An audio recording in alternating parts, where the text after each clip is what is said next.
小镇的码头上打捞出一条残腿，暂时没有找到尸体或其他残肢，现场也没有发现其他线索，一时间还无法断定案件的性质。经过法医的初步检测，这是一条男性左腿，五指齐全，无残缺，断骨处有钝器击打痕迹，应该是一起杀人分尸案。肌肤组织有鱼类啃食的痕迹，但因浸泡时间过长，小镇上不具备确认死亡时间的技术，目前只能取样送往省城检验，顺便通过 DNA 确认死者身份。可万万没想到，第二天就有一个男人跑到派出所自首，此人名叫水生。据他交代，码头打捞出的残腿是镇上的混混阿七的，人是他杀的，因为他欠阿七一笔钱还不上。案发当晚，水生去阿七工作的沙场，准备先还一部分，可阿七见金额太少，就打了他一顿。这些都没什么，可他竟还要让水生怀孕的妻子下海赚钱还账。水生愤怒至极，接着两人便互殴了起来。慌乱中，水生抄起一根铁棒就砸在了阿七的脑袋上，没想到一下就给砸死了。为了和妻子过个安稳生活，他被迫分尸抛入江中。如今残腿被打捞上来，他感到害怕，就前来自首。抛尸地是上游的两江口，凶器被丢在了沙场后面的荒沟里。孟队立马派人去这两处地址进行打捞，否则汛期一到，尸体被冲走，案件就会变得很棘手。另外，据调查，死者阿七工作的沙场是当地最大的混混李老三的，此人平时极度嚣张，对手下也是心狠手辣。为了验证水生的口供，孟队亲自来到沙场调查。李老三不在，可他的手下态度依旧嚣张，随便应付了几句就要打发他们走。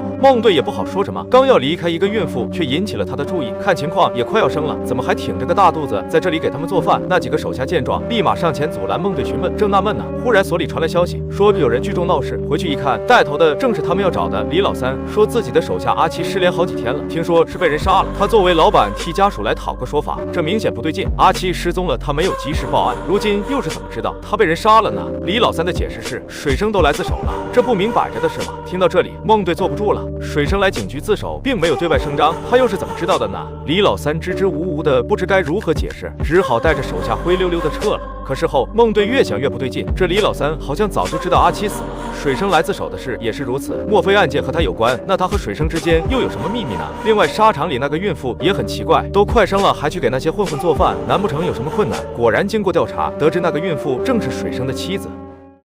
小镇的码头上打捞出一条残腿，死者身份还未确认，就有个男人前来自首。此人详细交代了杀人以及抛尸经过，可在其交代的抛尸地点一直没有打捞出尸体或其他残肢，只在沙场后面的荒沟里找到了凶器铁棍。作为第一案发现场的沙场老板，李老三却仿佛早就知道了死者身份以及水生自首的事情，可这些明明都没有对外公布。更奇怪的是，水生即将临盆的妻子还在李老三的沙场打工。带着种种疑问，孟队再次对水生进行了审讯，质问他来自首，老婆知不知道？有没有为老婆孩子想过？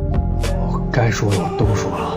这时，女警刚巧带来了凶器被找到的消息。水生听后有些慌了，如果罪名被坐实，那妻子和孩子以后该怎么生活呢？想到这里，他终于交代了实情。原来阿七是被李老三不小心打死的，因为水生欠他一笔巨款，所以便提出让水生去顶罪，妻儿由他来照顾。凶器和抛尸地也是李老三告诉他的。9句假话，1句真话，骗不了人的。那你现在就不怕李老三他？怕，但是有孟警官在。随后，警方对李老三的手下进行突击逮捕。审讯后，基本可以确认阿七是被李老三害死的。可据他的手下交代，尸体是沉在码头附近的，和水生交代的不一致，估计是李老三骗了他，所以警方也没有在意。没多久，准备跑路的李老三被抓捕，也亲口承认了罪行，水生也因此被释放。本以为这起案子就这样告破了，可当晚省城的 DNA 检测结果传来了，残肢并不是阿七的，而是一个叫孙世雄的刑满释放人员。8年前因聚众斗殴罪、故意伤害罪被判处了8年的有期徒刑，半年前才刚释放出来。如今阿七的尸体还没找到，又冒出了个孙世雄，难道这两起案子有什么关联吗？孟队想起水生释放时，尸体沉两江口了。是。他怀疑水生口中的抛尸地并不是偶然，于是便让手下先去调查孙世雄出狱后的动向以及人际关系，自己则再次找到了水生。他装作不经意地问了句：“孙世雄你认识吗？”没想到水生的脸色瞬间大变，接着他竟然又自首了。孟警官，我自首。为什么？杀人。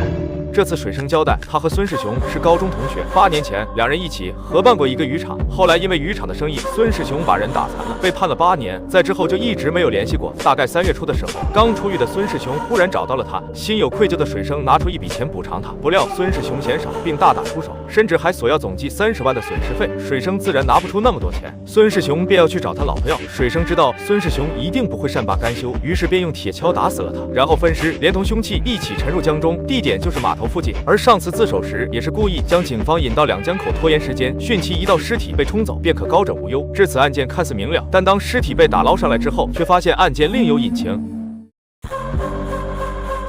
小镇的江边惊现一条残腿，案件还在调查，凶手却主动投案自首。水生详细交代了杀人经过以及抛尸地点，警方很快就在码头附近打捞出尸体，确认和残腿匹配，属于死者孙世雄。但尸体身上发现了一部废手机，通过电话卡查询了死者最后的通话记录，发现与水生交代的作案时间相差半月有余，通话号码还是个空号。于是再次提审水生，面对死者最后的通话记录，他还是一口咬定抛尸时就是3月初。孙世雄的最后一个电话是3月29号打。你没撒谎，难道孙世雄又活了？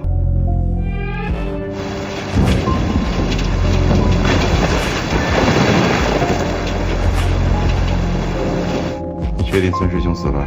面对这个问题，水生似乎发生了微妙的变化，而孟队也仿佛想到了什么，于是找来了水生的电话，拨打了与死者通话的号码。手机上的备注赫然就是水生的老婆，于是他立马赶去医院，找到了刚生完孩子的水生老婆。他也是个老实人，见孟队已经怀疑到他头上，便主动交代了实情。原来水生和孙世雄见面的那晚，他也在现场，只不过抛尸时，他发现孙世雄还没有死，于心不忍的他就偷偷解开了麻袋，将其推入了江里。可他没想到，侥幸活下来的孙世雄不但不知感恩，还主动联系他。无奈他只好背着老公与孙世雄见面。原来两人8年前本是一对情侣，孙世雄入狱后，他才和水生在一起。面对30万的损失费，他表示会尽快攒钱。可憋了8年的孙世雄当时就表示可以先通过其他方式偿还一部分，丝毫不顾及他有孕在身，就要霸王硬上弓。反抗中，他摸起铁棍刺伤了孙世雄，然后心一横，直接一棍子将其打晕。而这一幕其实也被远处的水生看到了，于是他就帮助妻子分尸沉江。后来李老三找他顶罪，水生就想到利用阿七的案子扰乱警方视线，一来可以抵消李老三的债务，二来可以隐藏他们杀害孙世雄的事情。前期一切都很顺利，甚至李老三也被抓捕。可面对科学手段 ，DNA 检测出尸体是孙世雄的。为了老婆孩子，他只好再次顶罪。可没想到警方却找到了孙世雄的手机，从而露出了马脚。